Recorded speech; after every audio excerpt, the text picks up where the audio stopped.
여러분,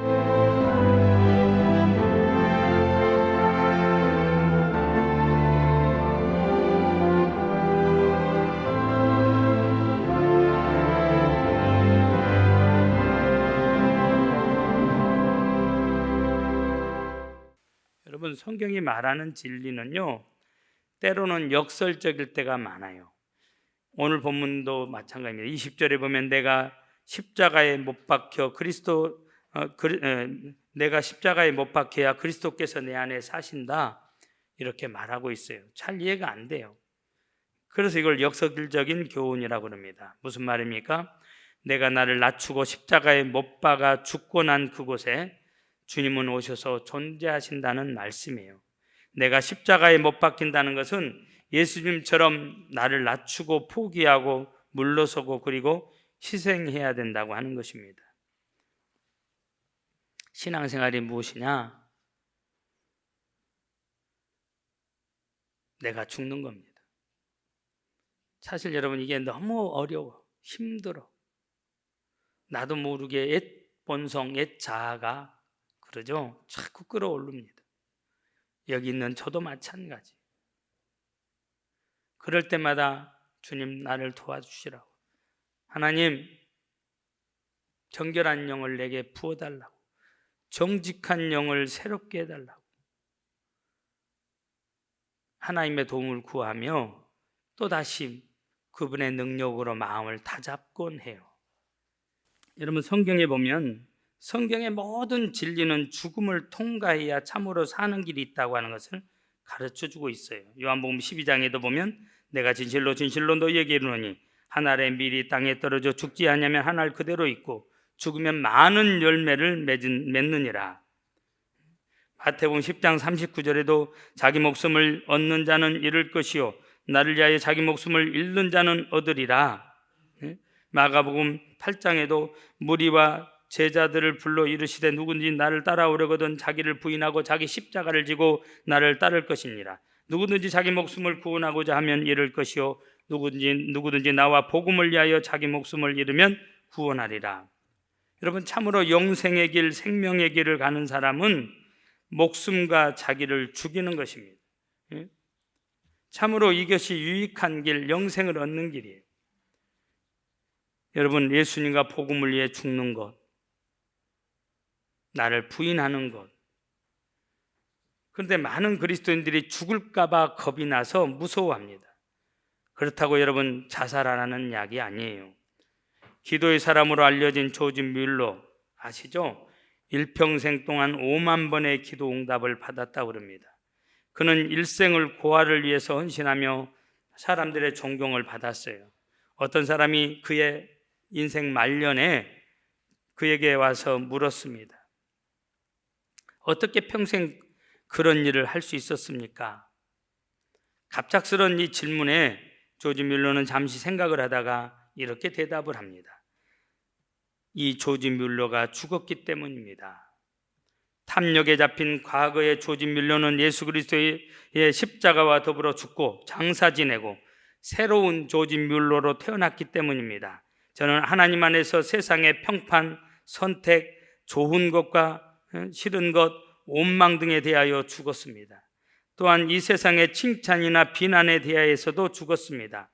옛사람은 하나님 안에서 완전히 죽었고 그리스도 안에서 새 사람이 되었습니다. 제가 두려워했던 것은 하나님의 책망이었고 제가 원했던 것은 하나님의 칭찬이었습니다.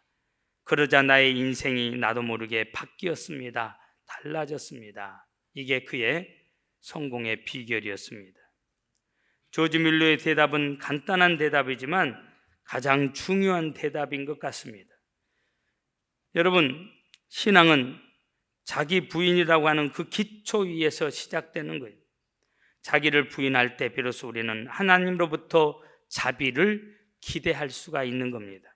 자기가 죽을 때 비로소 성경적인 진정한 구원을 받을 수가 있다고 하는 겁니다. 고린도후서 4장 10절부터 12절에 보면 바울 사도가 고린도 교인들을 향해서 쓴 편지의 내용이 거기 있습니다. 우리가 항상 예수의 죽음을 몸에 짊어짐은 예수의 생명이 또한 우리 몸에 나타나게 하려 함이라. 우리가 살아있는 자가 항상 예수를 위하여 죽음에 넘겨짐은 예수의 생명이 또한 우리 죽을 육체에 나타나게 하려 함이라. 그런즉 사랑은 우리 안에서 역사하고 생명은 너희 안에서 역사하느니라. 우리가 많이 죽으면 많은 사람들이 생명을 얻게 된다는 말씀이에요. 그러므로 날마다 죽고 예수님을 위하여 죽음에 넘겨지는 생활을 한다는 이 바울 사도의 고백이 저와 여러분들의 고백이 되기를 원합니다. 그래서 오늘 이 고백이 나온 거예요. 내가 그리스도와 함께 십자가에 못 박혔나니 그런즉 이제는 내가 사는 것이 아니요 오직 내 안에 그리스도께서 사는 것이라. 이제 내가 육체 가운데 사는 것은 나를 사랑하사 나를 위하여 자기 몸을 버리신 하나님의 아들을 믿는 믿음 안에서 사는 것이라. 여러분, 바울은 옛사람은 예수님과 함께 죽고 예수님의 새 생명으로 산다고 고백하고 있습니다. 또 그는 갈라디아서를 통해서도 이렇게 말해요. 그리스도 예수의 사람들은 육체와 함께 그 정욕과 탐심을 십자가에 못 박았느니라. 죽음을 통과해서 참 생명을 얻게 되는 비결이 무엇인지. 그렇다면 여러분, 무엇이 죽어야 됩니까? 다시 말하면 참으로 사는 길이 무엇입니까? 오늘 저는 세 가지를 간단하게 말씀을 드리려고 해요. 먼저는 옛사람의 정이 죽어야 돼요. 여러분, 그리스도 예수의 사람은 그 정과 욕심을 십자가에 못 박았느니라 그랬어요. 마태복음 10장 37절에 구체적으로 예수님은 이것을 더 구체적으로 말씀하십니다. 아버지나 어머니를 나보다 더 사랑하는 자는 나에게 합당하지 아니하고 아들이나 딸을 나보다 더 사랑하는 자도 내게 합당하지 아니하며. 여러분, 평상시에 부모나 처자식을 사랑하고 돌봐야 되지만 예수님과 상충될 때는 가족에 대한 애정도 부인해야 되고 죽어야 된다고 하는 거예요. 무슨 말이냐? 효도하지 말라, 사랑하지 말라는 말이 아니에요. 우선순위를 바로 하라는 거예요. 주 예수보다도 더 귀한 것이 없네, 우리 찬양하잖아요. 그런데 우리에게는 예수님보다 귀한 것이 세상에 얼마나 많은지 몰라. 이미 내 마음의 왕자에 예수님이 앉아 계셔야 되는데 밀려나셔가지고 세상의 다른 것들이 마음의 왕자를 차지하고 있어요.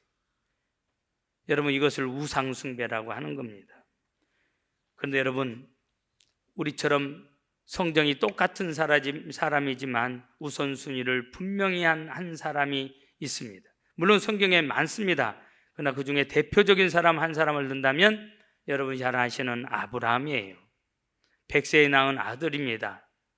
하나님께서 그 아들을 통해서 민족을, 바닷가의 모래알처럼 많아지는 민족, 너의 씨를 통해서 내가 나라를 이루겠다 말씀하셨어요. 그런데 하나님이 어느 날 아브라함에게 그 아들을 죽이라고, 번제로 드리라고 하나님 앞에 드려라 말씀을 하는 겁니다. 마음속에 아들의 생각으로 가득 차 있고 우선순위가 아들이었다면 그는 그렇게 순종할 수가 없었어요. 하나님께서, 성경은 그런 내용이 안 나와 있지만 하나님께서 아브라함에게 100세의 아들을 주고 보니까 얼마나 세상 사람들은 그냥 손가락질하면서 얼레리 꼴레리 다 늙은 영감탱이가 자식을 봤다고, 저 할멈이 얘기를 났다고 그러면서 놀렸지만 정작 자식을 얻은 아브라함은 늦게 얻고 빨리 얻고가 문제가 아니에요. 아들이 생겼다고 하는 이 기쁨이 얼마나 큰지. 그러다 보니까 아들에게 온통 사랑을 쏟아 부었습니다. 자기도 모르는 사이에 어느 순간 하나님이 차지하고 계셔야 되는 그 공간이 인간인지라 자꾸 들락거리는 거예요. 아들이 더 그 자리를 자기도 모르는 순간 앉아 있는 것을 보게 되어집니다. 하나님이 그냥 한 족장으로, 그러죠, 그 부족의 족장으로 쓰시려고 하는 게 아니에요. 열국의 합이, 그보다 더 큰 복을 받는 믿음의 조상이 되게 하려고 하는 하나님의 온대한 계획이 있는데, 그러려면 내가 너를 써야 되는데, 네가 나만을 바라보고 나 외에 다른 어떤 것보다도 사랑하는 것을 앞에 두면 안 되는데 우선순위를 확인하고 싶었어요. 그래서 어떻게 합니까? 독자 이삭을 번제로 드리라고 말씀해요.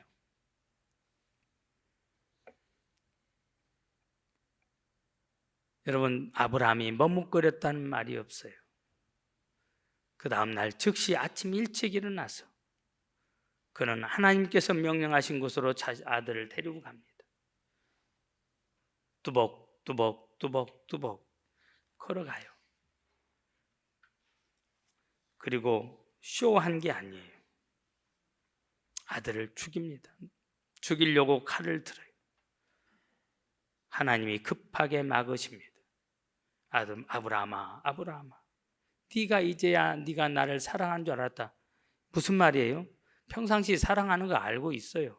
근데 네가 다시 우선순위를 분명히 한 것을 내가 봤다. 그래도 내 안에 네 자식이 우선순위가 아니구나.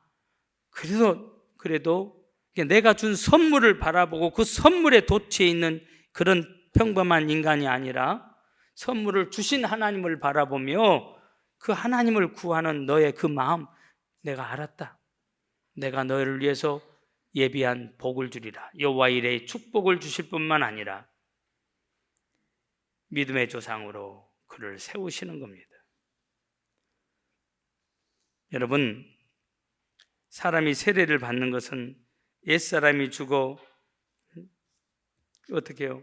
장사되어진다는 그런 뜻이에요. 김익두가 예수님 때문에 예수님 안에서 죽어서 옛사람이 죽고 죽어야 새로운 사람이 되어질 수 있는 것처럼 가끔 주기철 목사님에 대한 위라를 듣게 되고 읽게 될 때가 있어요. 근데 그 중에 한 토막만 잠깐 말씀드린다면, 주기철 목사님이 순교하실 때 자기가 고문을 받고 고통당하는 것보다 추운 겨울에 옷도 제대로 못 입고 아주 빨갛게 언 발로 서 있는 것을 볼 때 제일 참기 어려웠다. 고개 한 번만 숙여서 신사참배하면 귀여운 처자식과 함께 평안히 살 수 있었는데, 자기가 죽기 전에 처자식에 대한 정과 욕심을 십자가에 못 박았기 때문에 순교할 수가 있었다는 거예요. 근데 그 부인은 더 대단해요. 집에 오면은 처자식을 보고 노모를 보면은 마음이 바뀔까 봐, 우선순위가 바뀔까 봐, 하나님을 사랑하는 그 마음이 바뀔까 봐 못 오게 문 안으로 들이지 않고 가시라고. 그는 끝까지 주님을 사랑하는 마음 붙잡고 순교자가 되었습니다. 여러분, 우리가 죽여야 되는 두 번째 것이 무엇입니까? 육에 속한 욕심이 죽어야 돼요. 여러분, 우리가 신앙생활하는데 가장 큰 장애물이 있다면 소유욕입니다. 물질을 하나님보다 더 사랑하고 더 믿고 더 의지하는 그것을 말하는 거예요. 예수님께서 하나님과 재물을 겸하여 섬기지 못하느니라 그랬어요. 여러분, 물질은 사용하라고 주신 거예요. 섬기라고 준 게 아니에요. 목적으로 준 게 아니에요. 사용하라고, 이용하라고 주신 거예요. 사람이 목적이에요. 사람이. 우리는 이 물질로, 우리의 재능으로, 그러죠? 사람을 섬기는 거예요. 그런데 사람이 이용 수단이 되어버리고, 그러니까 그 사람을 자기 목적을 위해서, 그 물질을 위해서 수단과 방법을 가리지 않고 심지어는 부모까지, 처자식까지 죽이는 그런 세태를 지금 우리가 보고 있습니다.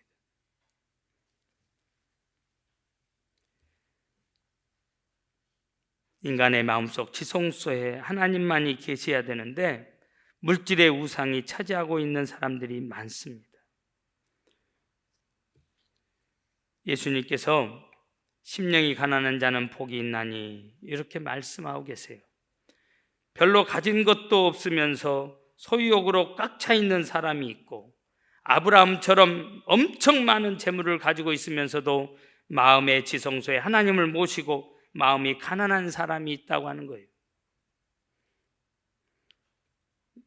여러분, 물질도 한번 죽었다가, 물질도 한번 죽였다가 하나님이 살려주신 것이라야 안전합니다. 들여지지 못한 것은 안전하지 못해요. 하나님이 그렇게 죽이라고 명령하실 때가 있어요. 죽음을 통과한 사람은 어떤 불황에도 무엇을 먹을까? 무엇을 입을까 무엇을 마실까 염려할 필요가 없습니다. 또 기회가 있을 때마다 하늘에 보화를 쌓아두려고 여러분 애쓰게 되어지는 거예요. 그것이 가장 안전하기 때문에. 왜 이것이 안전한 것이냐? 거기는 좀이나 동록이 슬지 않기 때문에. 하나님의 감동에 의해서 되어진 것은 하나님의 뜻대로 쓰여졌기 때문에 하나님께서 받으시는 것, 이 땅에서 천국에 쌓게 되어지는 겁니다. 그래서 마태복음 6장의 산상수훈에서 예수님이 뭐라고 그래요? 너희를 위하여 보물을 땅에 쌓아두지 말라. 거기는 좀과 동록이 해하며 도둑이 구멍을 뚫고 도둑질하느니라. 오직 너희를 위하여 보물을 하늘에 쌓아두라. 거기는 좀이나 동록이 해하지 못하며 도둑이 구멍을 뚫지도 못하고 도둑질도 못하느니라. 내 보물이 있는 그곳에는 내 마음도 있느니라. 그러므로 물질을 죽여서 하나님께 드린 사람은 마음도 하나님께 가 있고 세상에 있는 물질도 안전하다고 하는 겁니다. 세 번째, 우리가 죽여야 되는 게 있어요. 육에 속한 지체가 죽어야 합니다.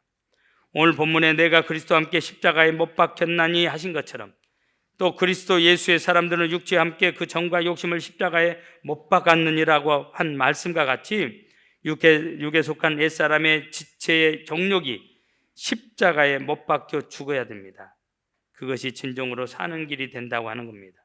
구체적으로 말하면 이래요. 먼저는 발이 십자가에 못 박혀야 돼요. 우리의 발이. 예수님은 십자가 형틀에 못 박혔습니다. 예수님을 믿는 우리들의 발도 못 박혀 죽어야 돼요. 예수님을 욕되게 하는 곳에 가지 말아야 된다 이 말이에요. 여러분, 그리스도께서 인도하는 곳으로만 가야 돼요. 복이 있는 자는 악인의 꾀를 따라 가지도 않고 죄인의 길에 서지 않는다고 그랬어요. 오만한 자의 자리에도 앉지 않는다고 그랬습니다. 여러분, 우리의 발이 가야 될 곳이 있고 가지 말아야 될 곳이 있어요. 아담과 하와가 하나님의 음성만 들어야 되는데 마귀의 달콤하고 그럴듯한 소리에 솔깃해 듣다가 결국 범죄하고 타락했어요. 불행을 가져왔습니다. 배고파서가 아니에요. 에덴 동산이 부족해서 불순종한 거 아니에요. 범죄한 게 아니에요. 마귀의 유혹, 들려지는 소리를 듣다가. 여러분, 교회 안에서도 교회를 헐어내리고 부정적으로 말하는 소리 하는 사람들 멀리 해야 돼요. 여러분, 만나면 부정적인 말 하지 마세요. 모여서 335 모여서 썰 읊지 마세요. 하나님이 다 듣고 계셔. 다 듣고 계셔. 여러분, 우리 정말 조심해야 돼요. 여기 있는 저부터 조심을 해야 돼요. 남의 이야기 하지 마세요. 더더군다나 교회에 대한 이야기 하지 마세요. 좋은 이야기 하세요. 복된 이야기 하세요. 이루 하는 이야기 하세요. 그리고 작전 짜지 마세요. 모여가지고 이렇게 여러분, 그거 다 하나님이 기뻐하지 않아요. 제가 목회하면서 제일 조심하는 게 그거예요. 제가 작전 짜는 일 없어요. 하나님의 일은 어차피 됩니다. 하나님이 하시기 때문에 누구도 막을 수가 없어요. 하나님의 데스티니는, 하나님의 계획은 진행되는 거예요. 근데 항상 순종하는 사람을 통해서 진행되는 거예요. 이게 작전 짤 필요가 없는 거예요. 줄 세울 필요가 없는 거예요. 그냥 하나님이 기뻐하시는 일이니까 하나님을 믿고 가면, 그러죠? 그냥 마음이 평안해져. 마음이 평안해집니다. 그리고 그 일은 진행이 되어집니다. 여러분, 모여서 좋은 이야기, 건설적인 이야기, 기도 제목을 서로 나누고 우리의 삶 속에 내가 말씀을 어떻게 적용했는지를 나누는 그런 은혜스러운 말을 하는 저와 여러분들이 되길 바라요. 믿습니까? 좋은 소리를 들을 수 있길 바라요. 마음과 생각이 십자가에 못 박혀야 돼요. 예수님은 그 머리에 가시관을 쓰시고 피 흘리셨고 그 가슴이 창에 찔려 피와 물을 다 쏟으셨습니다. 우리의 생각과 마음이 십자가에 못 박혀 여러분 죄악이 들어오지 못하게 해야 돼요. 죽지 않고 옛사람대로 사는 것은 죽음의 길을 가는 것이며 위험한 길을 가는 것이에요. 다섯 번째, 눈이 십자가에 못 박혀야 됩니다. 우리의 눈, 예수님이 십자가에 못 박히실 때 그 얼굴이 피와 땀으로 범벅이 되었고 엉망진창이 되었어요. 이사야 선지자는 이사야 52장에서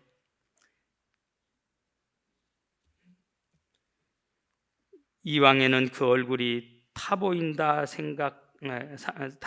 타인보다 상하였고 그 모양이 인생보다 상하였으므로 무리가 그를 보고 놀랐거니와, 이렇게 예수님의 처참한 모습을 묘사하고 있습니다. 우리의 눈도 십자가에 못 박혀 죄악과 마귀의 유혹이 들어오지 못하게 해야 됩니다. 죽지 않은 눈은 위험하다는 말씀이에요. 여러분, 보는 것 조심해야 돼요. 보는 것이 뇌에 박히고 마음에 새겨집니다. 좋은 것을 볼 수 있길 바라요.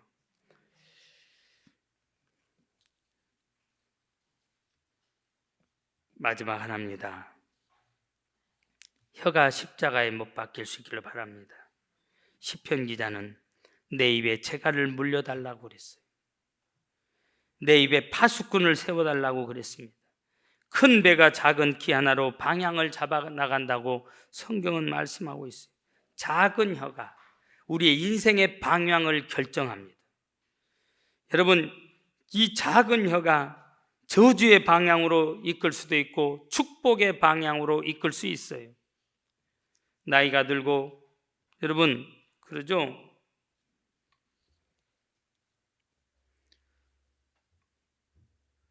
세월이 가면 사람들의 모습이 갈수록 초라해져 보여요. 겉모습은 후패하게 돼 있기 때문에. 그런데 겉모습만 초라해지는 것이 아니라 행동들이 더 초라해지는 분들도 많아요. 우리의 말, 여러분, 우리의 혀가 사람을 살릴 수도 있고 죽일 수도 있다고 하는 이 사실을 기억하시길 바랍니다.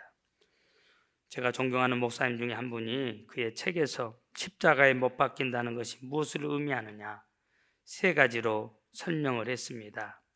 첫째는 한 방향만 보는 것입니다. 십자가에 못 박힌 사람은 십자가만 보는 거예요. 십자가 외에 다른 것을 보지 않습니다. 예수님이 내 삶의 주인으로. 그러니까 예수님만 바라보는 거예요. 우선순위를 예수님께 둔다는 거예요. 두 번째는 뒤로 후퇴할 수 없는 것입니다. 십자가에 못 박힌 사람은 과거가 없어요. 과거는 다 십자가에 묻혀버렸습니다. 생각할 것도 없고 피할 것도 없고 자랑할 것도 없어. 과거는 다 묻혔으니까. 십자가에 못 박힌 사람의 과거는 없어. 자랑할 것도 아무것도 없습니다. 다 오직 하나님의 은혜예요. 세 번째, 십자가 이상 앞으로 나가지 않습니다. 오직 십자가만을 중심에서 생각한다는 거예요. 그런 거로 우리에게는 아무 공로가 없습니다. 한평생 선한 일을 한다고 해도 그것은 십자가의 은혜일 뿐이지 내가 하는 일은 아니라고 하는 거. 십자가의 사람에게는 아무 의도 공로도 없다는 거.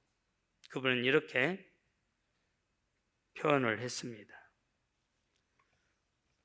사랑하는 여러분, 하나님 우리를 죽이시려고 하시는 게 아니에요.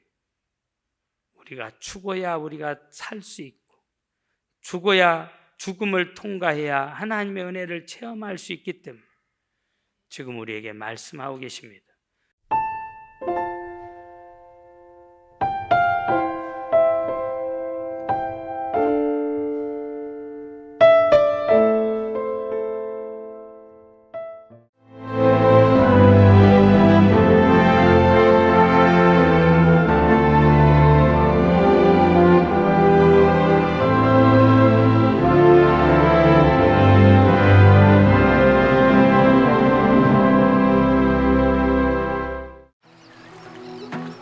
만약 섬에 색을 입힌다면 어떤 일이 생길까?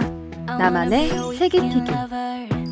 섬의 변신, 마음도 상쾌하다. 마음이 설레는 보라색 여행. 내일, 그리고 설렘. 노란색 여행. 내 마음에 주는 선물, 주홍색 여행. 또 다른 나를 발견하는 행복 여행. 섬이 옷을 갈아입다 신안군.